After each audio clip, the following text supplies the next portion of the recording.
እዚ አፎት ሚዲያዩ ጥዕና በልና በስተፈላልየ ቦታን ኩነታትን ኮይንኩም ትሕዝቶናት ተካታተሉ ክቡራትን ክቡራንን ላይክ ሼር ሰብስክራይብ ምግባር ስለተካታተሉና ምስጋና ንዕዙዝ ይሁን አባዋናው ሓበሬታ እሳዓት ከነሰጋግረኩም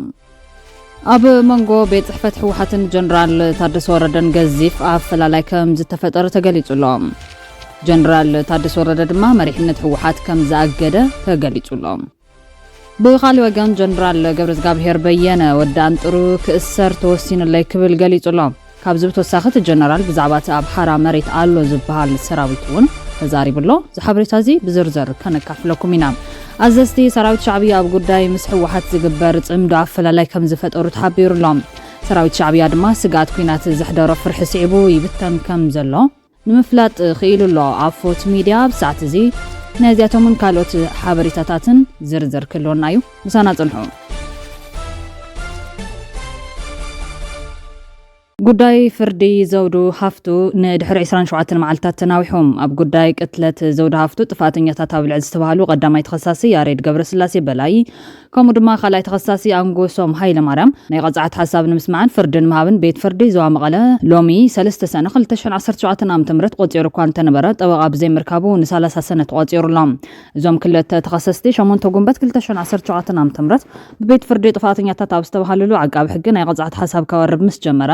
ተኸሰስቲ ከምኡ ድማ ወላዲት ቀዳማይ ተጠርጣርን ሓፍቲ ካልኣይ ተጠርጣርን ዝኾነት ውልቀ ሰብ መጋባእያ ድሕሪ ምርባሾም መጋባእያ ከም ዝተበተነ ዝዝከር እዩ ነስዕቡ ድማ ንውሕስነትና ንሰጊና ዝበሉ ዳያኑ ስራሕ ደሞ ባሎም ኣብያተ ፍርዲ ንልዕሊ ሰሙን ክዕፅዋ ምክንያት ኮይኑ ነይሩ እዩ ጉዳይ ቅትለት ዘውዱ ሃፍቱ ምፅራይ ካብ ዝተጀመረሉ እዋን ጀሚሩ ስድራ ተኸሰስቲ ኣብ ከይዲ ምርመራን ፍርድን ጽዕንቶ ይገብሩ ኣለዎ ዝብል ጥርዓን ክቐርብ ጸኒሕ እዩ ንምንታይ ዞም በቅትለት ዘውዱ ሃፍቱ ዝተኸሰሱ ሰባት ኣኮኑ ወዲ ሃፍትን እዮም ቀዳማይ ተጠርጣሪ ያሬድ ገብረስላሴ ቀደም ክብል ምክትል ኮሚሽነር ፖሊስ ሕዚ ድማ ኣዛዚ ኣርሚ 22 ናይ ዝኾነ ገብረስላሴ በላይ ውላድ እንትኸውን ካልኣይ ተኸሳሲ አንጎሶም ሃይለ ማርያም ድማ ዘምኡ ወይ ድማ ሓዋ ንበዓልቲ ቤቱ እዮም በዚ ዘለዎም ተሰማዕነት ተጠቂሞም ጽዕንቶ ይፈጥሩልና ኣለዉ ዝበሉ መርመርቲ ፖሊስ ኣብ 2016 ወርሒ ጥቅምትን ሕዳርን ጥርዓኖም ብጽሑፍ ይቐርቡ ምንባሮም ዝከር እዮም ኣብ ወርሒ ጥቅምቲ 2016 ግርማይ ብሻነ ዝተባሃለ መርማር ፖሊስ ኣደ ቀዳማይ ተኸሳስን ሓፍቲ ካልኣይ ተኸሳስን ዝኾነት ሰብ ከም ዝተሓነየትሉ ብምጥቃስ ኣብ ልዕሊ እውን ስድሮን ጉዳት ከየብፅሕሉ ዘሎ ስጋት ብምጥቃስ ናብ ፖሊስ ጥርዓን ኣቕሪቡ ነይሮም ኣብ ወርሒ ሕዳር 2016 ድማ ምክትል ኢንስፔክተር ተኽላይ በርሀ ዝበሃል መርማሪ ኣብቲ እዋን ምክትል ኮሚሽነር ገብረስላሴ በላይ ስልኪ ብምድዋል ኣሉታዊ ጽዕንቶ ዝፈጥርን ዘሸቕርርን ዘረባ ተዛሪቡን ዝብል ጥርዓን ብጽሑፍ ኣቕሪቡ ነይሮም ኣብ ቀረባ እዋን ድማ ተኸሰስቲ ብቤት ፍርዲ ጥፋተኛታት ኣብ ዝተባሃሉሉ ዓቃቢ ሕጊ ናይ ቀጻዕት ሓሳብ ከቕርብ ምስ ጀመረ ተኸሰስቲ ከምኡ ድማ ወላዲት ቀዳማይ ተጠርጣርን ሓፍቲ ካልኣይ ተጠርጣርን ዝኾነት ውልቀ ሰብ መጋባእያ ድሕሪ ምርባሾም መጋባእያ ከም ዝተበተነ ዝዝከር እዩ ሳልሳይ ተጠርጣሪ ኸ ኣብ ጉዳይ ቅትለት ዘውዱ ሃፍቱ ዳንኤል ዝበሃል ሳልሳይ ተኸሳሲ ነይሮም እቲ ተኸሳሲ ብምኽንያት ገበን ዝተረኸበ ንብረት ብምሕባእ ዝብል እዩ ተኸሲሱ ነይሩ እዚ ድማ ምስ ሞባይል ስልኪ ዘውዱ ሃፍቱ ዝተተሓሓዘ ነይሩ ሳልሳይ ተጠርጣሪ ብዋሕስ ምስ ተፈትሐ ስለ ዝተሰወረ ኣብ ዘይለሉ ክራይ ስለ ዘይኽእል መዝገቡ ንግዚኡ ተላዒሉ እዩ ንስቲ ዘውዱ ሃፍቱ ቅን ኣሸንዳ 13 ነሓሰ 2015 ዓ.ም ኣብ መቐለ ከባቢ ሆቴል ደስታ ምስ መሓዛ ብእግሪ ትኸይድ ኣብ ዝነበረትሉ ታርጋ ዘይብላ መኪና ይዝውሩ ብዝነበሩ ሰባት ጭካነ ብዝተመልኦ መንገዲ ተጎቲታ ምስ ተደርበየት ሽዑ ንሽዑ እዩ ሂወታ ሓሊፉ بخالي حبريتا أوردان زوان بحوحات تمززو شمت كتصدقلهم زت حاريو أبالات بجنرال تادسو ردو ودكي كم زت تقبر حوحات فليت لهم نزمت دبنايم أبالات كابينين زبا محضرتن شمت دبدا بيت حفن وردان درتا حليفو هيبوهم كبلو لعلو تمرر حتو دبيوم كسيسوم زلوم بحث سنة 2010 نام تمرد جميرو كاب ساعت شمون تدحر قطرك ساب ساعت شدشا نايليتي تأكبو علو زحادرم ناي تشعتهم سراح فتزم تاخبا كم زت سلت زحبر خوينو قبل علم ريحنة جنرال تادسو زنت قصان كسن استمركوس كم زنورون مفلات تخايلولهم كابتم استلعلو جمجمات جنرال ودورده ካብ ቆጽርና ወጻዩ ኣይሰምዕኩም እንባል ጀሚሩሎ ክሳብ ሕዚ ይስልለን ኣይነሩ ንዕቀቱ ክሳብ ረጊጽ ኻመኻድ በጽሑ ዘዋዶ ካብ ቆጽርና ወጻ ገይሩ ወዩ ኣብዶ ምብራቅ ሸምናዩ ኣይተ ሃይለ ያረጋዊ ባዓር ሰዋኒኑ አልዒልዎ ንዝመደብናዮም ኣባላት ካቢኔን ዘዋ ማሕደርትን ሽመት ደብዳቤ ኣይጽሐፈን ወረዳ እንደርታውን በተማሳሊ ኣሕሊፍ ወሂብዎም ኣብ መቐለ ክፍለ ከተማ ዓዲ ሓቀውን ቀይድበት ተኸካይዳን ክኸይድ መንገዲ ዘርዮም ዘሎ ንስዩ ስለዚ ብቆልጥፍ ስልጣኑ ከረክብ ንዛረቦ ወይ ድማ ዕጻጌታቸው ክበጽሖ ንግበር ዝብል መጠንቀቕታ ዝሓዘ መልእኽቲ ኣሕሊፎም እቲ ካብ ሰራዊት ብምፍራስ ኣብ ዝተፈላለዩ ከባቢታት ዓፋር ፌደራል መንግስቲ ኣብ ሓራ መሬት ዝበሃል ዘሎ መናእሰይ ቢሎናት በጀት ዘሎ ብናይ ወዲ ወረዳ ኣፍልጦ እዩ እቲ ኣብ ሓራ መሬት ዝውደብ ዘሎ ሓይሊ ናቱ ፕሮጀክት እዩ ብስሩ እውን ምስ ብልጽግና ኦሮሞ ዘሎ ርክብ ቀይድ በተኽ ወዲ ወረዳ ካብ ጌታቸው ዝገደደ ጥፋት ትግራይ ዘቀላጥፍ ምስ ንጻድቃንን ጆቤን እናተረኸቡ ውሽጣዊ ተልእኾ ዝተሓንገጠን ናይ ኣብይ ኣሕመድ ልኡኽ እዩ ዝብል ድምዳመ መሓዞም ይሕበር ኣሎ እቶም ኣባላት ፈጸምቲ ስራሕ ወሲኾም መዋጽኦ ህዝቢ ትግራይ ምስ መንግስቲ ኤርትራ ዘለና ርክብ ምጥንኻርን ምድፋን ጽምዶ ኣፍልጦ መሃብ ስለዝኾነ ኣብዚ ከይተቐደምና ክንቀደም ብናይ ብርሃን ፍጥነት ክንጓዓዝ ዘለና ካብ ተራ ኣክቲቪስትን ጋዜጠኛንን ናብ ብደረጃ ውድብን ሰራዊትን መራሕቲ ሃይማኖት ዓበይቲ ዓድን ርክብ ህዝብን ነሸጋግሮ ነማዕብሎም ዝተጀመረ ዘይስዑ ንግዳዊ ምንቅስቓስ ይጠናኸር ነዳዲ ብዘይ ገደብ እቶ መሰረታዊ ሸቐጣትን ካልኦትን ብዘይ ከልካሊ ይመሓላለፎም ካብዚ እንድሓር ጎሮሮና ሓንቲያ ምንባርና ኣብ ሕድሕድ ድሕነትናን ውሕስናናን ዝተመርኮሶ እዩ ዓሰብ ንድርድር ዘይንቐርቦ ሃፍትና እዩ ዓሰብ ከወስድ እንተተዋጊኡ ንሕና እውን ነቲ ጅግና ሰራዊትና ሒዝና ዘለቓን ስትራቴጂካውን ረብሓና ከነረጋግፅና ክብሉ ድማ ተሓንዮም ኣለዉ ካሊእ ኣብቲ ኣኼባ ዘልዕልዎም ሓሳባትን ኣንፈታትን ድማ ሰራዊትና ዓይኒ ብሌና እዩ እዚ ሰራዊት እዚ ብባንዳታት ብልጽግና ይፈርስ እዩ ዘሎ በዝን ተቐፂሉ ጥራሕና ኢና ክንተርፍ ስለዚ መዓልታዊ ፖለቲካዊ ህንፀት የድልዮ እዩ ኣብ ኢድና ዘለዋ ሚድያታት ተጠቒምና ድማ ሓራ መሬት ዝበሃል ምድሪ ሲኦል ከም ዝኾነ ብምስኣል ብዘይ ምርብራብ ሰፋሕቲ ስራሕቲ ፕሮፓጋንዳ ንስራሕ ኩሉ ኣባል ሰራዊት ኣብ ጎኒ ውድብ ሕወሓት ኮይኑ ዝኽፈል መስዋዕቲ ኩሉ ክኸፍል መራሕቲ ሰራዊት እዚ መደብ ብጥብቂ ክሕዝዎ ንግበር ምስ መንግስቲ ሱዳን ወይ ድማ ጀነራል አልቡርሃን ስጡም ርክብን ምሕዝነትን ምፍጣር ዝተጀማመሩ ምጥንኻር እዚ መሪሕነት ካብ ክባ 360 ዲግሪ ክወፅእ ጥጡሕ ባይታ ምምችቻው ኩነታት እንተተበላሽ ትኮር መሪሕነት ውድብና ብፍላይ ስራሕ ፈጻሚ ሕወሓት ብዝመረጾ ሃገር ማለት እውን በሪ ውሕስኖት ሓልዩ ክወፅን ዕቁባ ክረክብን ቅርብ ምድላው ምውጋን ንኹሉ ስራሕ ፈጻሚ እኹልን ተኣማንን ሓልዋ ካብ ኣባላት ሰራዊት ተመልሚሎም ክመጹ ምስ ኣዘዝቲ ግንባራትን ልዕሊ ኮርን ምርድዳ ምፍጣር ድማ ከም ስልቲ ምትሓዞም ተፈለይጡሎም ምስራዝ ውድብ ሕወሓትን ውዕል ፕሪቶሪያን መሰረት ገይሮም ኣብ ዘልዕልዎም ቀንዲ ዛዕባታት ድማ ምስራዝ ውድብና ሕወሓት ዘጨንቆ ብዙሕ ኣባልናን ደጋፊናን እንታይ ኢኹም ትገብሩ ዘለኹም ካብዚ እንድሓርከ እንታይ ኢኹም ክትገብሩ እናበለ ይሓትና ኣሎ ሓቂ እዩ ደቂስና ኢና ቀልጢፍናን ተዓጻጺፍናን ክንገብሮ ዝግበአና ይገበርናን ብሓፂሩ ግን ኩሉ ኣባልና ደጋፊና ህዝብናን ጸላትናን ክፈልጥዎ ንደልዮ ንውድብና ሕወሓት ኣፍልጦ ዝህባን ዝኸላን ህዝቢ ትግራይ ጥራሕ ምዃኑ ክርዳን ምስ ውድቡ ክቃለስን ንግበሮም ስምዕ ፕሪቶሪያ ተጣሒሱ እዩ ውዕል ፕሪቶሪያ ከም ዓይኒ ብሌና ክንሕሉ ኣይና ዝብል ፖለቲካዊ ፕሮፓጋንዳና ክንቅጽለሉ ኣለና ስለዚ ኣብ ዝፈረሰ ውዕሊ ግዜና ኣይነጥፍእ መንግስቲ ኤርትራ ነታ ውዕል ዘለዎ ራእያ ዝንቡዕ እንተኾነ ግን ድማ ከም መሸቀጥን ጠቐመሉ ዝብእ ክሳብ ዝነክስ ይሕንክስ ዝብል ምሰላ ኣላቢሶምዎ ኣለዎ መስመር ዓፋርን መስመር ኣምሓራን ወሎ ይዕጸሎ ዝበሉቶም ኣባል ፈጸምቲ ስራሕ ሕወሓት ነጋዶ ናይ ሰቀየለው ኣብ ዓፋር እቲ ናይ ሓርነት ተጋደላይ እዩ ዝብል ሽፍታም ኣብ ኣምሓራ ድማ ፋኖ እዮም ጸገም ዝፈጥሩ ዘለዎም ስለዚ ኣብ ዓፋር ዘሎ ሽፍታ ብህጹጽ ኦፕሬሽን ተገይሩ ዝውገት ተወጊዱ ኣብ ቁጽር ዝውዕል ኣብ ቁጽር ውዒሉ ክብተን ዝገበኦ ድማ ክብተን ኣሎ ምስ ፋኖ ዝተጀመረ ርክብ ኣጠናኺርካ መንገዲ ክፍተን ውሕስ ክኸውን ንስራሕ ህዝብና ናብ መረበቱ መሬትና ናብ በዓል ዋኑ ዘይተመለሰሉ ቀንዲ ምክንያት እንትፍልም ብሰንኪ ጌታቸው ረዳ ሕዚ ድማ ብሰንኪ ጀነራል ታደሰ ወረደ እዩ ንሓምሻይ ክረምቲ ኣብ ጭቃ ቁሪ ክሳቐ ዝተፈረደሉ ህዝብና ይኣክል ብዝብል መሪሕ ቃል ድምፁ ከስምዕ ንሓግዞም ህዝብና ኣብ ኣደባባያት ትግራይን ዲያስፖራን ወፂኡ ንቓልስና ክሕግዝ ኩሎም ዓቕምታትና ንጠቐም ሻዕብያ ዋላ ካብ መሬት ትግራይ ኣይውፃእ ጽምዶና ንቐጽል ኣብ ከይድና ተረዳዳና ህዝብና ዝምለሰሉ መንገዲ ካብ መቻቹ ድማ ኣብ ምርዳ በፂሖም ከም ዘለዉ እቲ ካብ ፍልፍላት ዝተረኸበ ሓበሬታ ኣመላኺቶም ባይተ ጌታቸው ረዳ ዝምራሕ ነበር ጉጅል ሕወሓት ናይ ሕዝቢ ዲሞክራሲያዊ ስምረት ትግራይ መሰረት ገይሮም ዝሃብዎ ርእቶ ድማ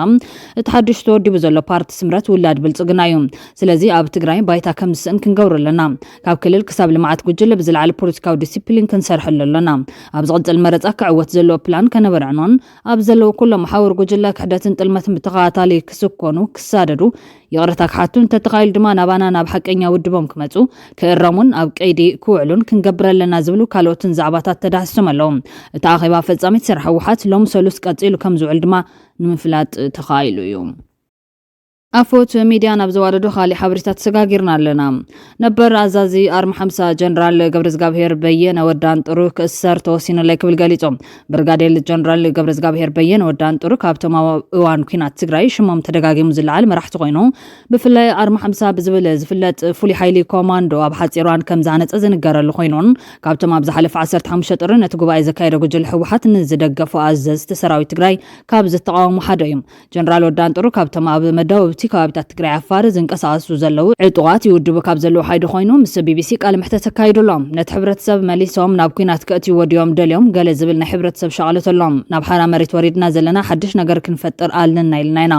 እቲ ሓድሽ ነገር ካብ ዝኾነ ይኹን ፓርቲ ነፃ ዝኾነ ሓይሊ ክንፈጥር ኣለና ዝብል እዮም ብመንግስቲ ዝእዘዝ ዝኾነ ፓርቲ ዘይእዞ ሰራዊት ትግራይ ክንፈጥር ኢና እንደለ ዝብል ኮይኖም ቢቢሲ ካብ ሰራዊት ትግራይ ተፈልይኹም ዝወፃኹም ኢኹም ሕወሓት ክእላ ኣለዎ ዲኹም ትብሉ ዘለኹም ዝብል ሕቶ እውን ኣስዒቡሎም ጀነራል ወዳን ጥሩ ንሕና ንሰርሖ ፓርቲ ንሕና ንተኽሎ ወታደራዊ መንግስቲ የብልናን ህዝቢ ትግራይ ብነፃነትን ብዘይሻራውን መንገዲ ንዝመረፁ ኣካል ኢና ከነገልግል ሕዚ ኣብ ምግዳል ኣለና ኣብ ምግዳል ኢና ኣሪግና እቲ ዛረግናሉ ምግዳል ሓደ ነገር ንትግራይ ገሪፍና ክንከይድ ኣለና ምስ ፓርቲ እናተጣበቐ ማሕተም ዝሕድግ ምስ ፓርቲ እናተጣበቐ ዝሸይም ዘውርድ ሓይሊ ገሪፍናሉ ነቲ መንእሰይ ዘይሻራውን ፍትሓውን ሓይሊ ንምፍጣር እምበር ናይ ዝኾነ ፓርቲ ሕሽክርና ይብልናን ኣይንገብሮን ድማ ኢሎም ኣስዒቡ ድማ ብፖለቲካዊ መድረክ ክፍትሐሉ ዝኽእሉ መንገዲ ፈቲና ኣብዮምና ዝወፃና ሰባት መጀመርያ ኣይንቕበሎን ኢልና ኣጊዶምና ኣይንቕበልን ምባል መሰሊ ነይሩ ግን ናቶም ባህርም እጋድዩ ኣነ ደጋፍ ሕወሓት ይኮንኩን ማለት ባዕሉ ይኽኣል ኣነ ኣይሽከሞን ማለት እዮም ሰራዊት ክሽከሞ የብሎን ባዕሉ ኽኢሉ ናብ ህዝቢ ኣቱ ይወዳደር ሕወሓት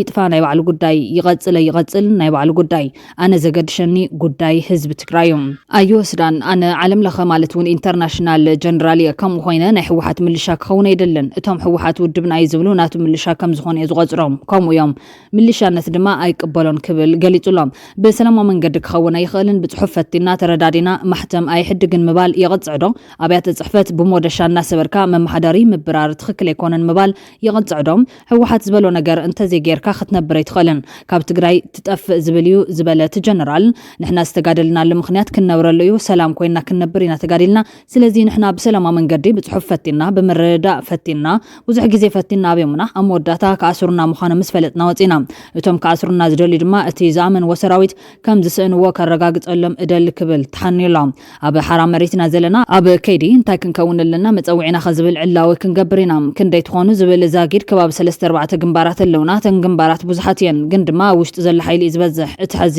ሕወሓት ናትና ሰራዊት እዩ ዝብልዎ ምልሻ ምሳና እዩ ዘሎ ከፍይዎ እዩ ዘሎ ለውጢ ይደሊ እዩ እቲ ዘመን ናይ መንእሰይ ክኸውን ይደሊ እዮም ክመሃር ክልወጥ ይደሊ እዩ ዝሐሸ እቶት ክህልዎ ይደሊ እዮም ወለዱ ካብ ውግኦም መፅኦም ቤተሰብ ኣብ ውግኦም ነይሮም ሕዚ ሰላም ሕዌትን ለውጥን ይዘለሊ ስለዚ እቲ መንእሰይ ሰራዊት ምሳና እዩ ብዙሓት ኢና ዝበለ ጀነራል ወዳን ጥሩ ብዛዕባ ሰላማዊ ልዝብ ቅድመ ኩነት እንተሎም ተሓቲቱ ዛጊድ ዝተደራደረና ሓይሊ የለን ዝወደብናዩ ሓይሊ ኣለና ተስተረፈ ሓይሊ ናብ ብፃ ይመፅእ ኣሎ ኣብኡ ዘሎ ድማ ይጋደል እዩ ዘሎ ናይ ለውጢ ሓይሊ እዩ ናትና ኢሉሎም ቢቢሲ ኣብ መንጎ ኤርትራን ኢትዮጵያን ወጥሪ ሰፊኑሉ ዘለዋን ሓደ ክንፊ ሕወሓት ምስ መንግስቲ ኤርትራ ሓደ ድማ ምስ መንግስት ፌደራል ከም ዝወገኑ እዩ ዝንገር እዚ ጉዳይ ናብ ኩናት ዘምርሕ እንተኮይኑ ንስኻትኩም ኣሰላልፈኹም ከመይ ክኸውን ክብል ንዘቕረቡ ሕቶ ድማ ጀነራል ወዳን ጥሩ እንትምልስ ኣሰላልፋና ምስ ህዝቢ ትግራይ እዩ ንሳቶም ኣሰላልፎም ምስ ሕወሓት ስለ ዝኾነ ምስ ጎይቶኦም ምስኦም ክኸዱ ይኽእሉ እዮም ንሕና ግን ምስ ህዝቢ ትግራይና ክንተርፍ ሕዌት ህዝቢ ትግራይ ክንሕሉ ኢና ናይ ህዝቢ ትግራይ ፀጥታ ክንዕሪ ኢና ወገንተኛ ዘይኮነ ሓይሊ ህዝቢ ትግራይ ክንሃንፅ ኢና ብምባል ምላሽ ሂቦም ናብ ካሊእ ሓበሬታት ተሰጋጊርና ኣዘዝቲ ሰራዊት ኤርትራ ከም ተገማምዑ ተገሊጹሎም ብኻሊእ ወገን ሰራዊት ሻዕብያ ብሰንኪ ስጋት ኩናት ብከቢድ ይብተን ከም ዘለውን ምፍላጥ ተኻኢሉ ስልጣን ህዝብን ሃገርን ብሒዱን ዝሓለፉ ልዕሊ 30 ዓመታት ሃገር ናብ ኩለንትና ውድቀት ከተምርሕ ዝገበረ ጉጅለ ግደፍ ማፅልታ ናይቲ ዝህንጠወሉ ዘሎ ኩናት ኣብ ሰሙን ብርክት ዝበሉ ቁፅሪ ሰራዊትን መካናይዝድ ኣሃዱታትን ናብ ከባቢታት ኦም ሓጀርን ኢሮብን ኣብ ምንቅስቃስ ምህላው ምንጭታት ውሽጢ ዓዲ ኤርፒኤም ኣብ ሰነዱ ሓበሬታ ገሊፆም ኣለዉ ኩሉ ዓይነት ወታደራዊ ምንቅስቃሳት እናካየደን ከምን ብናይ ማሕበራዊ መራኸቢታት ኣቢሉ ኩናት የለና መባል ዝርከብ ጉጅለ ግደፍ ምስ ዕጡቃት ፋኖ ናይ ክልል ኣምሓራን ገለ ክፋል ኣባላት ፀጥታ ክልል ትግራይን ክገብሮ ድሕሪ ዝፀንሐ ርክባት ፅዑቅ ወታደራዊ ምንቅስቃሳት ኣብ ደባት ክካየድ ምፅንሑ ዝገለፁ ምንጭታትና ካብ ዝሓለፈ ሳምንታት ኣትሒዙ እውን ብወገን ከባቢታት ኦም ሓጀርን ኢሮብን ብርክት ዝበለ ቁፅሪ ሰራዊትን ድሩዓት ታንክታትን ኣብ ከባቢ ዶባት የገድም ምህላው እዮም ዝገልፆም ጉጅለ ግደፍ ኣብ ዝሓለፈ ልዕሊ ዓመት መንፈቕን ምስ ኢትዮጵያ ዝነዝዳው ከባቢታት ዞባ ጋሽ ባርካ ንዕጡቃት ፋኖ ናይ ክልል ኣምሓራ ንምርካብን ስንቅን ምቕባልን ከም ቀንዲ መስመር ክትቀምሉ ምፅንሑ ዝሓበሩ ምንጭታትና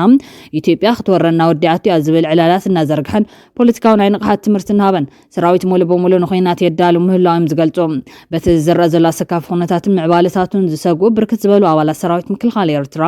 ኣብ ዶባት ካብ ዝርከባ ኣሃዱታት ተበጊሶም ናብ ትግራይን ኣዲስ ኣበባን ይኣቱ ምህላዎም ዝገልፁ ምንጭታትና እቲ ኣብ ትግራይ ክረአ ዝፀንሐ ናይ ጩያ ተግባራት እውን መፍትሒ ስለዘይተረኸቦ እቲ ዝሕተት ዘሎ መጠን ገንዘብ ንብርክት ዝበላ ስድራቤታት ኣብ ልመና ክወድቃ ገዲድዎን ምህላው እዮም ዝገልፁ እዚ كمزيلون كلهم وجود هقدف سنة طبابيان مستعدي عب مدبات صمدون كساتفو يجدد مهلاو كاب اسمرا زرخبني حبريت اليوم اب ኢትዮጵያ ሕቶ ምስ ዘለዎም ዕጡቃት ሓይልታት ብምዃን መንግስቲ ብልጽግና ካብ ስልጣን ንምዕላይ ከም ዕላማ ሒዙ ምስ ናይ ትግራይን ኣምሓራን ሓይልታት ብምዃን ናይ ጽምዶ ፖለቲካ በጊሱ ኣብ ቃልሲ ዝርከብ ጉጅለ ህግደፍ ህዝቢ ነቲ ከም ተደምረናል ንኹናት ዕላማ ገይሩ ዝኸይድ ዘሎ ናይ ጽምዶ ሓሳብ ከቀበሎ ብምጽጋሙ ብመንገዲ ጸሎት ሰባት ኣቢሉ ንከውዓውዖ ስነ ጥበባውያን የገድድ ምህላው እዮም ምንጭታትና ኣመላኺቶም ዘለዎም ጉጅለ ህግደፍ መንገዲ ኣወል ስዒድ ኣቢሉ ከካይዶ ጸንሕ ናይ ጽምዶ ፖለቲካ ብዙሕ ምጥርጣራት ከስዕብን ክሳብ ብደገፍቲ ናይ ስርዓት ዝነበሩ ጸለውቲ ሰባት ክንጸገን ብምጅማሩ ህዝቢ ንምእማን ኣብ ከቢድ ስራሕ ተጸሚዱ ምህላው ዝገለጸት ሓበሬታ ነዚ ንምትግባር ይኾን እዮም ዝበሎም ስነ ጥበባውያን ኣብ ጽምዶ ድምጾም ከም ዘስምዑን ምግባር ዝተወደበ ምንቅስቓሳት ጀሚሩ ድረውን መደባት ምድላውን ስእሊ ኣብ ምእካብን ምህላው እዮም ዝገልጹ ዘለዎም ኣብቲ ሕማቕ ዕላማ ጽምዶ ዝብል ዝተሰሓተ ኣተሓሳስባ ዝሓዘ ኣጀንዳ ክዛተዩ ዝቐነዩ ላዕለዎት ኣመራርሓ ሰራዊት ሻዕብያ ኣብ ክልተ ከም ዝተገማምዑ ተረጋጊጹሎም እዚ እኩይ ዕላማ ህዝቢ ትግራይን ህዝቢ ኤርትራን ዘላለም ዝፈላሊ ከም ህዝቡን ካብ ምድረገጽ ዘጥፍ ፕሮጀክት ስድሪ ከይሰጎመ ክኸሽፍ ክንሰርሕ ይግባእ ክብሉ ድማ ንኽልቲኦም ስርዓታት ዝቃወሙ ተጋሩን ኤርትራውያንን ይገልጹለው ክቡራንን ቤተሰብ ኣፎት ሚድያ ነሳት ዘዋድናዮም እዋናዊ ሓጸርቲ ዛዕባታት ኣቅሪብና ከምቢትና ለና ንሰናይ ምክታልኩም ኣዝና ነመስግን ክብረት ያብልና ላይክ ሼር ሰብስክራይብ ምግባር ቤተሰብ ኣፎት ሚድያ ኹኑ ሰናይ ግዘን ምና